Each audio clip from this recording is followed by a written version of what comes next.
Welcome back into the Pick and Roll NBA podcast presented by Full Press Coverage. Sap, you and myself have been, inundated with a flurry of NBA moves, and we could spend the entire program talking about and breaking down each and every move. But I think what we want to do actually is start off with a move that hasn't happened, or two moves, I should say, that haven't happened and have sort of brought free agency to a screeching halt almost, and that is the trade request of one Kevin Durant and the just the crazy status always of Kyrie Irving and the implosion of the Brooklyn Nets. So while we have all these things that have happened, it's the things that haven't happened that have really dominated the headlines the past week for the NBA. So all everyone's talking about is Kevin Durant. Is he going to be traded by the Brooklyn Nets? If so, where is he going to go? Is Kyrie headed to the Lakers? I think that's pretty much a done deal. It feels, I would say 95% that Kyrie is going to end up playing for the Lakers next year. Now, what the Lakers have to send back to Brooklyn, that's up for debate. Is it going to be Russell Westbrook and his contract, which has 1 year left? Will there be some sort of draft picks involved? The Lakers don't have many because they used up a ton of them to get Westbrook and also to get Anthony Davis a few years ago. So what exactly do they have to send back to Brooklyn for Kyrie Irving? I just feel that that's going to happen because the market isn't really huge for Kyrie Irving because he's kind of put it out there that he wants to return with LeBron James and become a Los Angeles Laker. The Durant piece of this is interesting because everyone is interested in Kevin Durant. We're still talking about an all-time great player, but now what's it going to take to get Durant out of Brooklyn? By the way, his 4-year contract extension doesn't even go into effect until this year, and he's already requested a trade, which only in the NBA could something like that happen. So the first team that came to mind was one that was put out there a week ago, Phoenix, Miami. Those seem to be two destinations he wants to go. But do they have the pieces to send back to Brooklyn? And also the thing about Kevin Durant, when he moved on before, it was as a free agent. So he could pick his destination and he would go to ready-made teams, or at least he'd kind of put his team together. This is going to be a little bit different. The Nets are going to have to trade him. They'll probably try to cooperate, but also they want to look out for their best deal. And also the team that gets him is going to have to send back valuable assets to get him. So that team's not going to be as strong as he thinks. And Durant does like a loaded team. He's never really shown to be the guy that can go in like LeBron did in Cleveland the second time, or with the Lakers, where he can go in and kind of set the whole thing up and build the team. Durant likes to step into a ready-made championship contender. Yeah, that's Phoenix and Miami, but to get Durant, those teams are going to have to give back a lot, and they would be stronger with Durant, but not as much as say, the Warriors were back in 2016.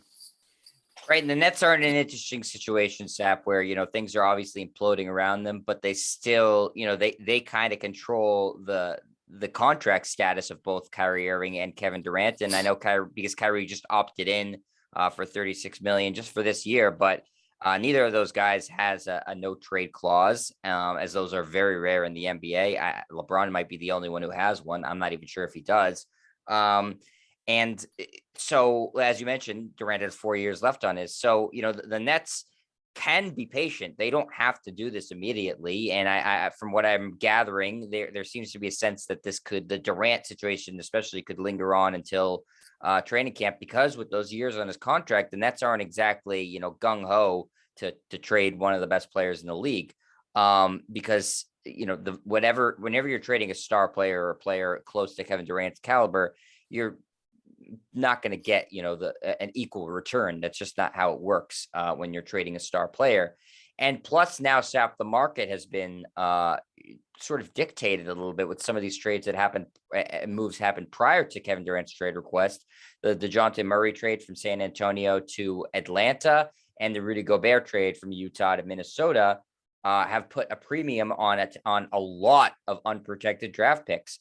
So you would imagine, okay, Kevin Durant, far superior player than those two guys. So if Rudy Gobert commanded 4 unprotected draft picks and DeJounte Murray commanded 3 unprotected draft picks, then what's Kevin Durant worth? 50 unprotected draft picks. So I think the Nets sort of, they have the ability to slow play this with Durant.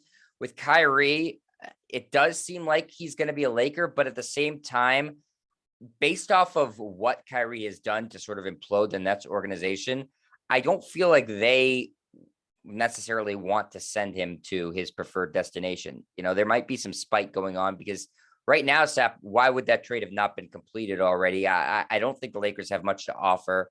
I don't think that the Westbrook, Timothy, whatever, Horton Tucker, and draft picks in 2050 are particularly valuable to the Nets. So I think that they are trying to see if they can get any other takers out there. The problem is Kyrie is such damaged goods because he's now 3 for 3 in teams that he's imploded. There's literally, the Lakers seem to be the only team that's interested in him. And I think it's really LeBron that's interested in him. I'm not sure that the organization is interested in him, as we can talk about with Jeannie Buss's weird tweet the other day, Sap. Right. I mean, the Lakers are in somewhat of a desperate situation. You've got LeBron James going into his 20th year, has had some injury concerns the last couple of years. Anthony Davis always has injury concerns. I mean, in the perfect world, a healthy LeBron, a healthy Anthony Davis, and engaged Kyrie Irving, that could be a championship caliber team. But those are a lot of big question marks. I don't question LeBron necessarily because I think he's always invested.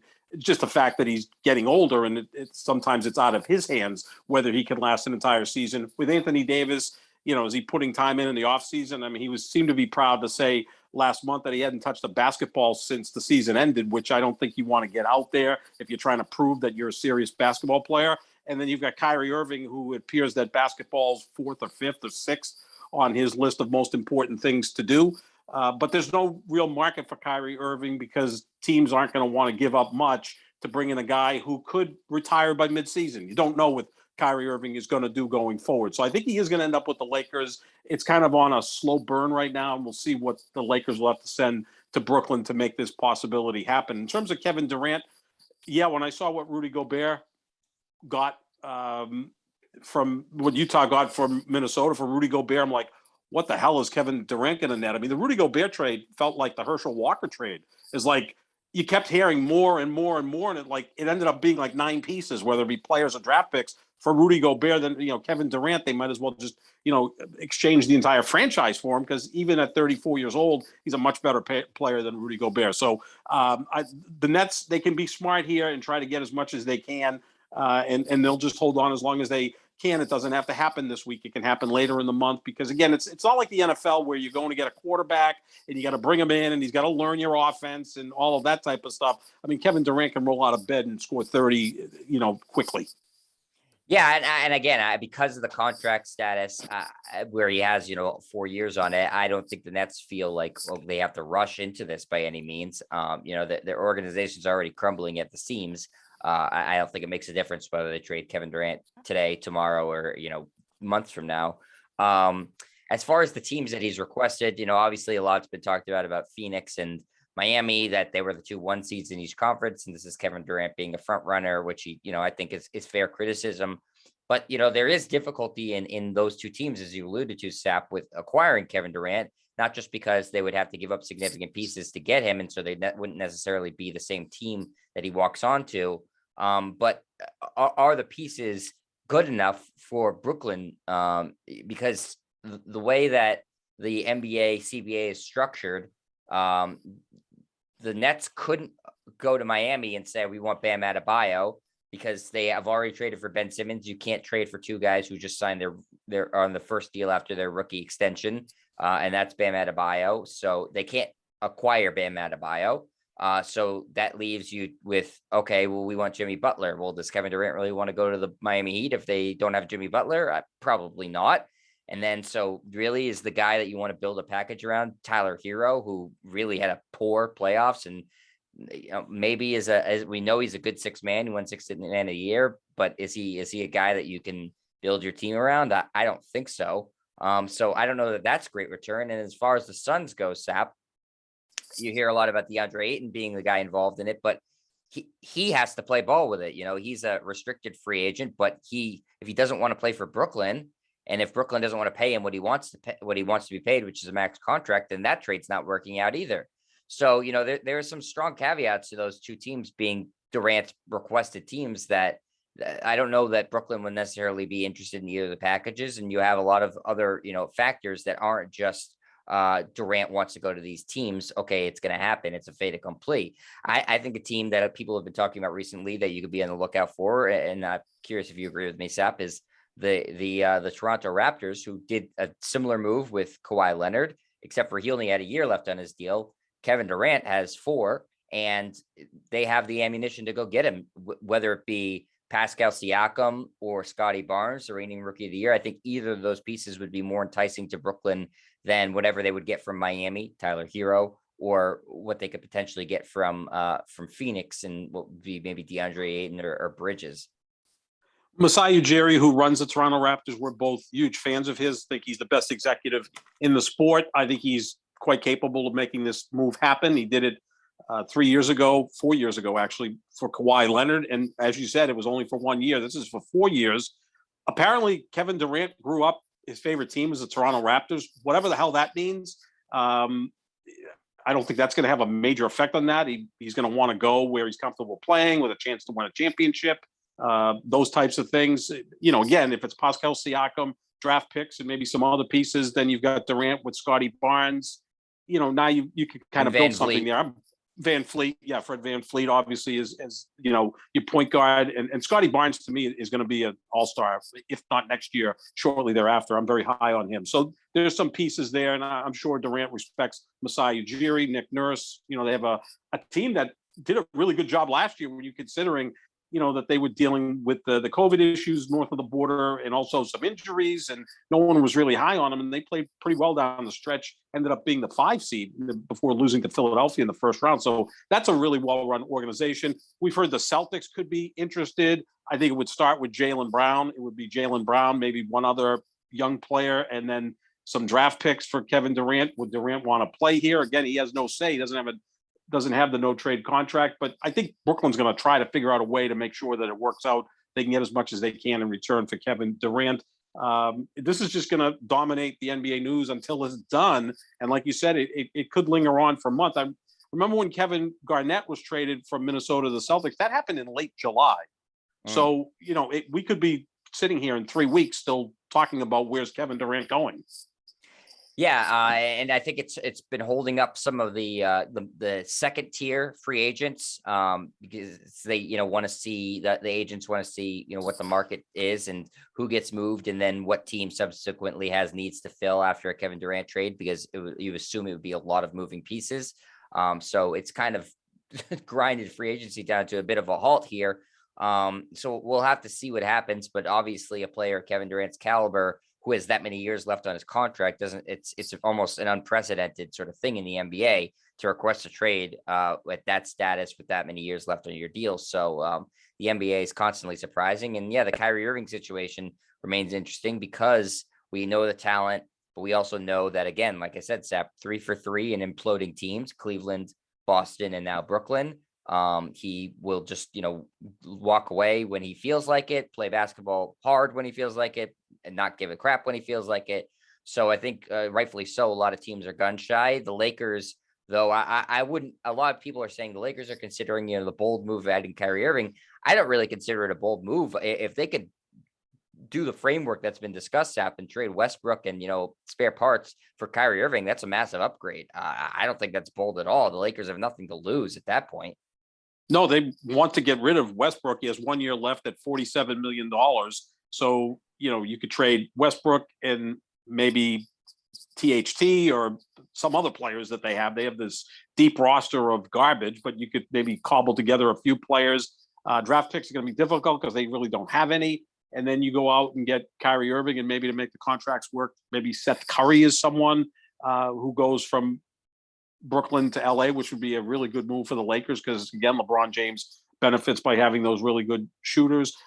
That's still stuff that I think is going to happen eventually. But I don't think it's a real bold move because the Lakers didn't even make the playoffs last year. If they connect on this and Kyrie Irving is engaged for this season, which he may be, knowing that he only has a 1 year deal in place, then the Lakers could strike and hit a home run here. And again, this is only for 1 or 2 years with LeBron going into his 20th year. This is not a long-term move by the Lakers. They just want to try to get back into contention this year and be relevant. I feel like it's set up, Sap, for, like, how much I despise Kyrie Irving and despise the Lakers. Like the fact that he would go to Lakers, like it seems like it would set up for a Celtics Lakers finals, almost like it's like a scripted sort of thing. That would be interesting, wouldn't it? Yeah, Kyrie Irving coming back to TD Garden as a member of the Lakers of all teams. Yeah. I mean, you'd think he heard a lot as a member of the Brooklyn Nets. How would it be with Kyrie with the Lakers and Anthony Davis, who we know didn't want to come to Boston, and his dad had some things to say about the Celtics organization. And obviously, I think people in Boston respect but hate LeBron James. That would be magnificent. That would be a great finals. I'd be up for it. Sap, so before we go talk about the Celtics, because they've made some really strong moves, in my opinion, can we talk about this Jeannie Buss tweet, since we're talking about the Lakers? And a lot of people are trying to, play Twitter detective and read into it. And since you are intimately involved in the Lakers organization by virtue of being a big, LeBron guy, we'll see if you can take a crack at it. So she tweeted, I miss KB, Kobe Bryant. He would understand and explain everything that I'm not allowed to. Honestly, he was the greatest Laker ever. He understood team over self, meaning your rewards would come if you value team goals over your own, then everything would fall into place. All can reply. All right, Sap, Twitter detective mode. What the hell is Jeannie Buss talking about here? Well, when she said KB, I thought it was Kwame Brown, but yeah, obviously it's Kobe Bryant. It's Kobe Bryant. He is a great Laker. Question. A great Laker, not quite as great as Kobe Bryant. The first thing is Kobe's the greatest Laker, which I'm going to push back on quickly. And I tweeted something out at JohnSap25. And the discussion always is, who's the greatest Laker? Is it Magic or Kobe? And I think it's Kareem Abdul-Jabbar, because I know Kareem played his first 5 or 6 years with the Milwaukee Bucks, but look at in terms of games played. Kobe played 1,346 games with the Lakers. Kareem played 1,093 games with the Lakers, and Magic Johnson played 906 games with the Lakers. So Kareem played more games with the Lakers than Magic did. And I think if we're power ranking those three players in terms of all-time greatness, that Kareem is the best of the three. So I think Kareem's the greatest Laker of all time. But I get it that Laker fans think it's either Kobe or Magic, depending on which year you grew up watching them. Exactly. I would say it's Magic because I'm 59 years old. You would probably say Kobe because you're in your early 30s. So that's more of a generational thing. I'd still say Magic. I would. Well, you're an old soul. Me, right. Yeah. I mean, Magic to me is a greater player than Kobe. Well, we're gonna have some Laker fans on, Sap, later in the postseason, and we'll ask them that question. And this guy, go check him out, by the way, the pettiest Laker LA fan on Twitter. Very funny. And he's a little younger than me. He would definitely say Kobe. He's a Kobe fiend. So I think it depends. Mostly it depends on when you're born. Yeah, and Magic had Kareem and Kobe had Shaq. I mean, that helped as well. And although Kobe did win 2 without Shaq, he had Paul Gasol as his second best player. So, that's quite an accomplishment, not to knock Paul Gasol, but Gasol's not Kareem and not Shaq, not even close. But, I just pushed back on that. But to really what the idea of this was that Kobe would understand, team over self. Well, Kobe was a pretty selfish player. I mean, there were times he requested trades. He didn't get along with all his teammates, or quite frankly, didn't get along with most of his teammates, wanted to move on from Phil Jackson. It wasn't all, ice cream and rainbows with Kobe and the Lakers. Revisionist history. Which is always the case. And I've always said this about Kobe Bryant. Love Kobe Bryant. I think he's one of the most interesting players in the history of the league. I think he's the 9th greatest player in the history of the league. I think he's slightly overrated. When he gets put into the same stratosphere as Jordan and LeBron, I push back. And I think he's somewhat overrated. But you can be a great player, an all-time great, and be overrated at the same time. I think this almost seemed to be, everyone thinks it's a slight at LeBron because LeBron is now the face of the Lakers, and Jeannie Buss can't really say what she wants because LeBron's got his hands in a lot of what goes on with the Lakers, with Clutch Sports and Rich Paul and, Maverick Carter, whoever else. I don't know how the machinations are of that, but I think a lot of people think it's a slight against LeBron. I also think it might be a slight against Magic Johnson. First of all, calling Kobe the greatest Laker is a slap in the face to Magic Johnson, right? Let's leave Kareem out of it because Kareem probably couldn't care less about that. No, I don't think he gives two damns about it. Yeah, he's got other things on his mind. He's a deep thinker and intellectual. I don't think he cares where we rate him. Magic, I think, probably still feels that he's the greatest Laker. So it almost feels like a little bit of a slight at Magic. And we do remember 3 years ago when Magic abruptly quit the Lakers, had this great relationship with Jeannie Buss. Magic said, we're almost like brother and sister. That's how close they are. I don't know if that's been repaired. I understand it has been, but it almost seems to be some sort of slight at Magic as much as anything else. That, where are my Lakers is what Jeannie Buss is saying, to speak up here and try to rectify what the problem is. Is it a slight at LeBron? Probably. Magic, yes. Also, Kyrie Irving, just come here, let's get it done, let's win a championship, and, let's try to figure out a way for this to happen. Or she just was having a bad day. I don't know. And maybe Linda Rambis wasn't around to hear about what she had to say. I think a lot of the Twitter speculation is just that, Sap, that it's about Kyrie Irving, and she's sort of like hemming and hawing, like, do I bring this guy in, this destroyer of worlds into this Laker organization? Is it worth trying to get a guy who's legitimately crazy just for a chance to potentially be better and win a championship? I think pretty much every Laker fan would say yes. But I mean, again, like you said, it could just be that she's having a bad day. I'm not sure. But, if you're sending out a cryptic tweet like that, you got to expect people are going to speculate every which way. And I for all the, hype we get about Jeannie Buss, and, they made her look like a genius in winning time, and you hear all this great stuff. I don't think she's done a better job than her brothers, who she fired. I don't think that she's proven to do any sort of better job than them. I don't see that she's really great at running this team. I don't think the Lakers, I've said this many times, Sap, and I think you've agreed with me for the most part, are a well-run team. I don't think they are. No. They just happen to be in LA, and that's, awesome for them. But I don't think they're well run, and I don't think that she's any sort of basketball savant by any stretch. No, I think she understands marketing. The value of the franchise has gone up astronomically. Their TV deal locally is $200 million a year. We know that the national TV deal, which should go into effect in about 3 years, is going to net every team $250 million. So the Lakers are a huge brand. I understand that. But in terms of the basketball side of things, they've really only contended once in the last 10 years, and they did win the title in 2020 with LeBron and Anthony Davis. But LeBron selected them. That wasn't exactly like a stroke of genius. They didn't wake up one day and go, ooh, let's go get LeBron James. He kind of picked them. Yeah, they didn't have to put on like a full court press pitch for him or anything like that. No, they didn't have to meet him at the Hamptons or in that case, somewhere in Southern California to make a pitch. We all knew he was going to the Lakers. That was the least surprising thing that ever happened in the NBA over the last 10 years. That was not a surprise. And then when you get LeBron, you're able to bring in other pieces. You're able to send a lot to get Anthony Davis. You tried to do the same thing with Russell Westbrook. Yeah, I mean, they did win a title, which is important. But the other 9 years of the last 10, they've been arguably the worst team in basketball. I mean, even Kobe's last 3 years, they averaged 22 wins a year. So it was trending in the wrong direction back then. And remember, they paid Kobe a lot of money because they had this new cable deal, and the cable company was like, you better keep Kobe because we need him to drive ratings. That's essentially why that continued on, even though Kobe wasn't quite the same player. Look, who is it at an advanced age of 38, 39, whatever the case may be. So I think that the last 10 years, they've been poorly run. They did sneak that championship in there, which is important. You like to have that championship, but other than that, they've been mismanaged. Look, they didn't even make the play-in tournament last year. How the hell does that happen? And Sap, they did a very poor job developing players who they then developed elsewhere.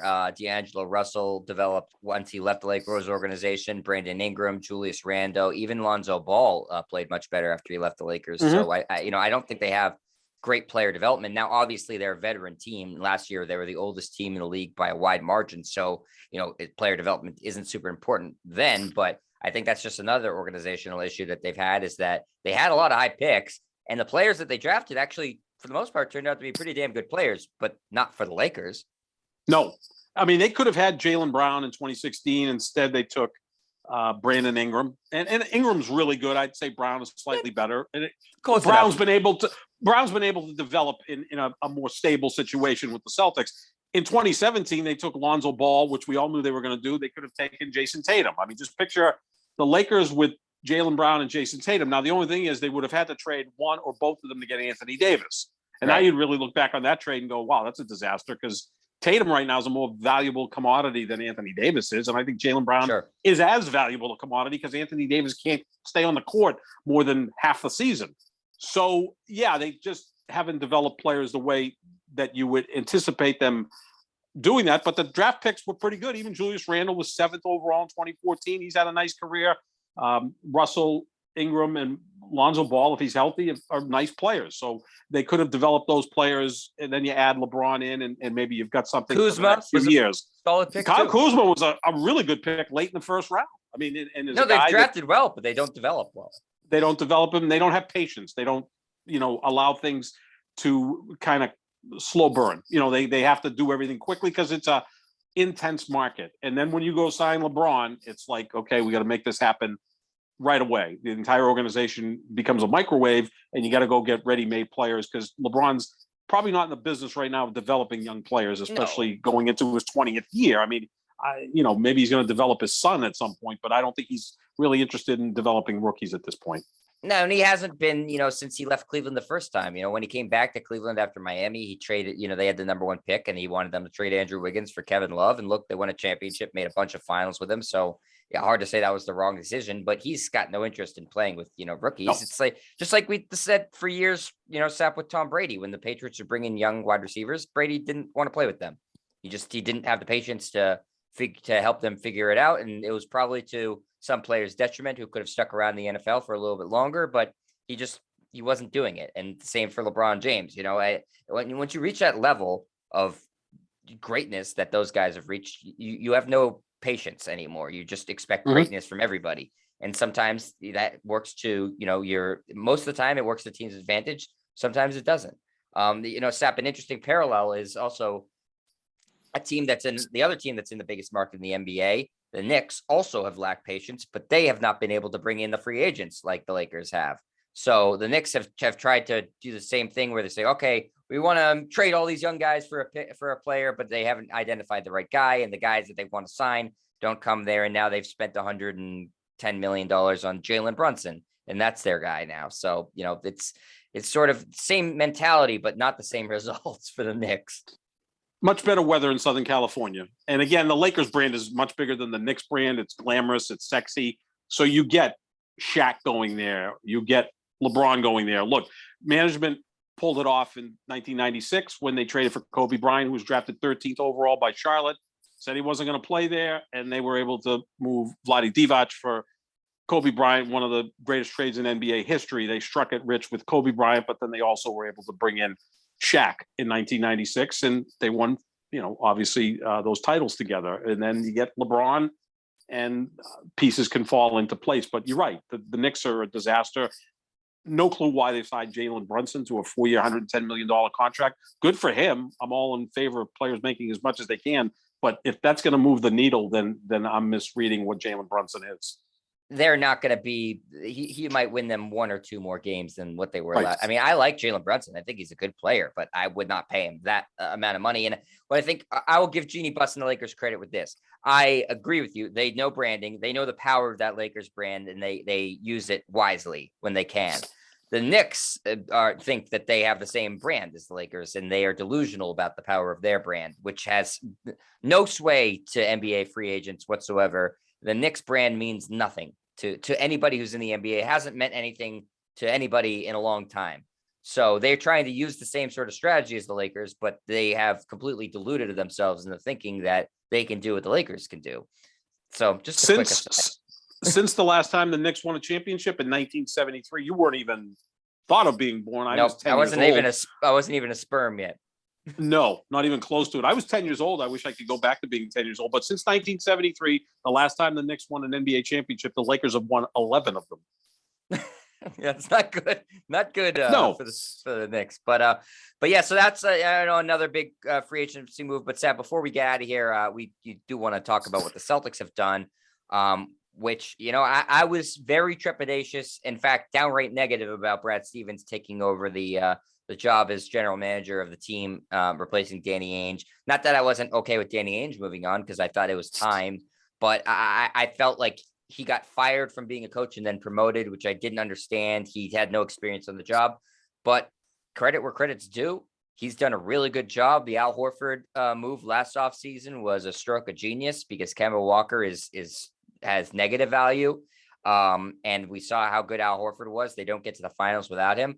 And now this offseason, the Celtics have acquired Danilo Gallinari, a really good bench scorer, 3-point shooter, not a good defender, but they don't really need him to be because he got waived in the Spurs deal. And they made a trade for a player who I think is perennially underrated in Malcolm Brogdon from the Indiana Pacers. All they had to do to give up him was give up a top 12 protected pick, Daniel Tice, Aaron Nesmith, and some other filler. And they get a guy who's a 50, 40, 90 player and averaged 19 points a game. The caveat with him is he has not been particularly healthy, but he shouldn't have to log massive minutes like he's had in the past couple of years because the Celtics don't need him to score 20 points a game. So 2 moves, Sap, that I think the Celtics did. I give them A's on both of those moves. Very little risk involved with either of them. And I think if this was their roster in the finals, if this was their roster healthy, I think they would have won the NBA finals. Yeah, without question, because they lack depth against Golden State. They lack bench scoring, which Gallinari and Brogdon will give them. Brogdon may even be in the starting lineup. You know, with the last name of Sapichetti, that I'm going to be happy with a player by the name of Danilo Gallinari coming to the Celtics. That's perfect. I think he'll give them some instant offense off the bench. Again, he's a liability on defense. But you know what? You can't have all great defensive players. You need to have some guys who can put the freaking ball in the basket. They lack that in the finals. If I heard one more time that Jordan Poole was unplayable in the finals because of his defense, I was going to choke myself because every time I saw him out there, he was scoring and hitting big shots at the end of the third quarter from 35 feet and taking momentum back from the Celtics and giving it to Golden State. There are times where, okay, you don't play great defense, but you know what? You score points, and that's needed in the NBA. So God, was it needed in the finals, Sap? It sure was. I mean, their offense was terrible in 4 of the 6 games. So Gallinari will provide offense. When I heard of the Brogdon trade, I kept thinking that it was a trade proposed by somebody on talk radio. Like, you're listening to talk radio, and okay, we're going to trade Tice and Nesmith and a couple other guys at the end of the bench, and then a first-round pick for a guy who's a borderline all-star caliber player, Malcolm Brogdon, who is 30 years old and, came into the league when he was 24 because he had some injury concerns, but was rookie of the year and seemed to really fit in perfectly with Milwaukee until they couldn't afford him. Then he went to Indiana, and his three-point shooting went down a little bit in Indiana, but I think it'll go back up here because his three-point shooting was really good in Milwaukee when he was playing with Giannis. So now he's going to be playing with Tatum and Brown and better players. That should give him more open looks. When I saw that trade come in, I said, is this for real? I mean, did this really happen? And give credit to Brad Stevens for pulling this off. It seems like highway robbery on the part of Brad Stevens to get a player like Brogdon. And again, you can have some load management with him to make sure that he's healthy because he has missed roughly a third of his games in his 6-year career, which can be a problem. But they're very, very deep, adding Gallinari and Brogdon on. My only concern is now you go 10 deep. This will fall on Coach Ime Udoka to make sure that everybody gets enough minutes, because now Grant Williams is probably going to lose some minutes to Gallinari. What's going to happen at the point with Marcus Smart, Derek White? How can you kind of keep everybody happy? But I think the big thing here is Jason Tatum, even more so than Jaylen Brown, you're going to have to start to maybe load manage Jason Tatum if the case was that he was exhausted by the time he got to the finals because he's played more minutes than any player in the league since the bubble. Right. Then that depth comes in handy in a long season. Absolutely. And, you got a guy that what the Celtics were, what fans were saying was we need playmaking, we need shooting. Brogdon does both of those things. Gallinari does the shooting. So essentially what you did was you traded 2 guys who were not in your rotation and Daniel Tice and Aaron Nesmith. And you brought back 2 guys that should be, big contributors in Gallinari and Brogdon. So, I mean, how can you ask for better than that, Sap? You trade 2 guys that you don't play for 2 guys that you're going to play, and they both happen to be high-level players. I mean, Brad Stevens did a tremendous job to do that. And credit to, we've bashed ownership a lot, and I think deservedly so. They haven't paid the tax in years. And now with the Brogdon trade, they are going to go into the luxury tax and pay it. Now's the time to do it. You were 2 games away from winning the finals. You upgrade at this point. You don't stay the course, you upgrade, and that's what the Celtics have done. I think now they need a backup big. But that you can find that either through free agency. I know Thomas Bryant's a name that's been talked about. Dwight Howard, for some reason, is a name that's been talked about, or by trade. Centers don't really have a lot of value in the NBA unless you're Rudy Gobert. And so I think that's the only piece now the Celtics need to add, and they should be absolutely considered one of, if not the title favorites for next season, because they at this point are better than they were when the season just ended. Oh, without question. I think they are the favorite right now in Vegas because Golden State, which will make other moves if necessary, maybe acquiring Kevin Durant could be the move that blows everyone else's move away if Golden State decides to get in on that. They have the ammo. They certainly do. I mean, you got Andrew Wiggins, you got Jonathan Kuminga, Miles Moody, Jordan Poole. I mean, you can put a couple of those guys together. They've got their draft picks. Wiseman. I mean, they've got plenty of ammo to go get Kevin Durant, which I think would probably make, most basketball fans puke because, where does it end with Durant just going to ready-made situations? This time he'd be joining the defending champions, not just the team that won 73 games and ultimately lost in the finals. But, I think Golden State lost a few pieces, right? They lost Gary Payton II and Otto Porter. But, I mean, they'll find people that can fill in the gaps there. And they also have these young players that are going to play more next year. Jonathan Kuminga, Miles Moody. If Wiseman comes back, they'll be just fine. So, they're probably still the favorites in the West. And I would think the Celtics now are the favorites in the East without question by adding two really nice pieces in the offseason. And also something that allows you to maybe move on from other players if you want to, because they do have a lot of money tied up in that backcourt. Yeah. Brogdon's making $22 million a year. Marcus Smart and Derek White, both around $17 million a year. So you've got $57 million invested in those three players. So, the possibility exists that they move on from Derek White or even Marcus Smart. But I think Pritchard, they've made the moves they have to. Pritchard's a guy that you can move on from. Maybe you get one of those picks back. And your 9-man rotation would be intact with those other players. So, they need another big so they take some pressure off Al Horford and Robert Williams III. But as you said, you can find a guy that can give you 14, 16 minutes a night, and allow you to rest those other two bigs that you have. Yeah, I mean, so, credit where credit's due to Brad Stevens. I think he's done a tremendous job. I don't know how you could be upset with either of those moves. You basically traded nothing. Again, Sap, the pick that they traded to Indiana is still top 12 protected. So, if everything fell apart this season and everybody got hurt, you still have the control over the pick. So Indiana really just was like, they just wanted to move on for the money. It was a salary dump. That was all it was about. Yep. Maybe they take a flyer on Neesmith. I don't know. I like him when they drafted him. He really was inconsistent. Maybe that's the situation he needs to be in where he just gets minutes. He wasn't going to get any here. So I guess for Indiana's standpoint, okay, you got somebody that maybe you can develop. We'll see. But, before we wrap up, Sap, I think that point you made is really the only point that's going to matter for the rest of the offseason is the Kevin Durant thing, the specter of that, how that wherever he goes, it will shake up the hierarchy in the NBA. So right now we look at the Warriors and the Celtics. Okay, they're the two favorites right now. They met in the finals last year, but the Durant thing is looming. Wherever he goes will suddenly be, whether it's Phoenix, whether it's Miami, whether it's Toronto, wherever the hell he ends up with. And I think there's other teams that should be really in on it. They would suddenly be a legitimate title contender, regardless of how much they have to give up for him. They're not gonna trade for him with a completely bare bones roster. You're trading for Kevin Durant with the intention of trying to win a championship. So there's still a lot. That shoe to fall is going to completely shake up the NBA landscape. Yeah, without question. Let me throw one team out there real quickly before we wrap up. And I wrote a column last week on Full Press Coverage about my long shot special right now to win the championship next year is the Denver Nuggets, who are 22-1.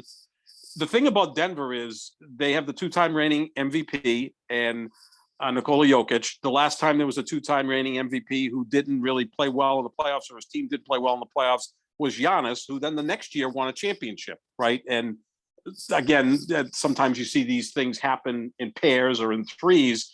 They also didn't have Jamal Murray all of last year. Michael Porter played 9 games, and they still won 48 games, and Jokic was the MVP of the league. Could you see Denver get into the sweepstakes for Kevin Durant? Look, any team in the league could, because, I mean, we're talking about Kevin Durant here, and it could be Jamal Murray, Michael Porter Jr., whatever, draft picks, whatever. And now you're pairing up Durant with Nikola Jokic. And again, let's not forget the owner of the Denver Nuggets is Stan Kroenke. who owns the Rams, who just won a Super Bowl. He and his wife own the Colorado Avalanche, who just won the Stanley Cup. I think they like winning. They kind of like Yeah, the things taste are of breaking winning, well for the Kroenke family. doing okay. So maybe they're like, let's go spend some money on the basketball team and win a championship in that sport as well. And man, you put Durant with Nikola Jokic, that'd be pretty impressive, wouldn't it? I love it, Sap. I wanted to mention them too. I'm glad you did. I think that if Denver doesn't put forth an offer of either Murray or Porter Jr., hell, maybe even both of them, I would do it for Durant. I think that Jokic plus Durant plus the rest of the Nuggets roster is pretty damn good. That's a championship contending team, a legitimate championship contending team. If I was Denver, I would be really aggressively pursuing this. Same Dallas, I don't think has the pieces to move, but we've been talking about this for a while. Just if you give Luka somebody to play with, anybody, I think they are a championship contender. If you give him Kevin Durant, they might be the championship favorites. So yeah, if I'm Denver, if I'm beating down the Nets door, what's it going to take? And outside of Jokic, I would seriously consider anything for Kevin Durant, because I think that suddenly vaults them to being potentially the championship favorites in the NBA. And for a team that's never won a title or heck been to the finals, that's the move you got to make. You can make a case that Denver Nuggets are the best franchise in league history that's never made it to the finals, because they're always there. And they were there when they came into the league in 1976. I think their very first year in the league, they won 53 games. They were a title contender, but they've never been able to break through. That could put them over the top. And again, Stan Kroenke and his wife, Ann Walton Kroenke, they have billions upon billions of dollars. I mean, heck, they spent what, $5-6 billion building SoFi in Southern California. Yep.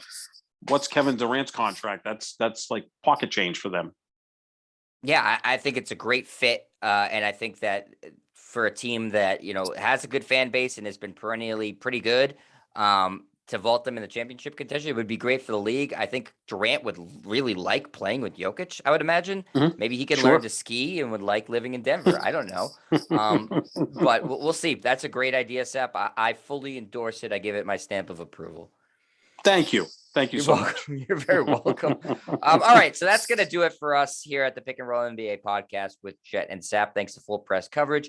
We'll be back later talking about all these more moves, that happened. We didn't really get into the DeJounte Murray trade or the Rudy Gobert trade. We will talk about all those things and all these things that happened and all the things that are going to happen. So make sure you stay with us and check out our social medias for show announcement at JohnSap25, at Jet Stryer. And we will be back soon with a new edition of the pod. So thanks for listening, everybody. And we will talk to you later. See you, everybody.